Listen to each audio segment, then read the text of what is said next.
നമ്മളെ മക്കൾ നന്നാവാൻ ചെയ്യേണ്ട രണ്ടാമത് കാര്യം, അവർക്ക് ചെറുപ്പത്തിൽ തന്നെ അദബുകൾ പഠിപ്പിച്ചു കൊടുക്കും.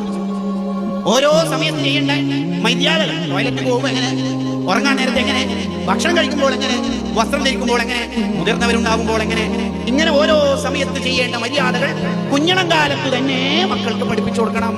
അത് ചെറുതല്ലേ ഉസ്താദേ, അത് കാര്യമാക്കണ്ട എന്നല്ല പറയേണ്ടത്. വളരെ ചെറുപ്പത്തിൽ തന്നെ കുട്ടികൾക്ക് മര്യാദകൾ മുഴുവനും പഠിപ്പിച്ചു കൊടുക്കണം. ഒരു ഉപ്പയും ഉമ്മയും മക്കൾക്ക് കൊടുക്കുന്ന ഏറ്റവും നല്ല സമ്മാനം ചോക്ലേറ്റ് അല്ല, സ്മാർട്ട് ഫോൺ അല്ല, വേറെ ഒരു പിക്നിക്ക് പ്ലാൻ ചെയ്യലല്ല, നല്ല അത് പഠിപ്പിച്ചു കൊടുക്കലാണെന്ന് മുഹമ്മദ് റസൂലുള്ളാഹി സ്വല്ലല്ലാഹു അലൈഹി വസല്ലം അത് പഠിപ്പിച്ചു. ഗസാലി ഇമാം റഹിമഹുല്ലാഹ് എണ്ണി പറയുന്നുണ്ട്, ഉറക്കിന്റെ മര്യാദ പഠിപ്പിച്ചു കൊടുക്കണം. എന്താ ഉറക്കിന്റെ മര്യാദ പഠിപ്പിച്ചു കൊടുക്കേണ്ടത്?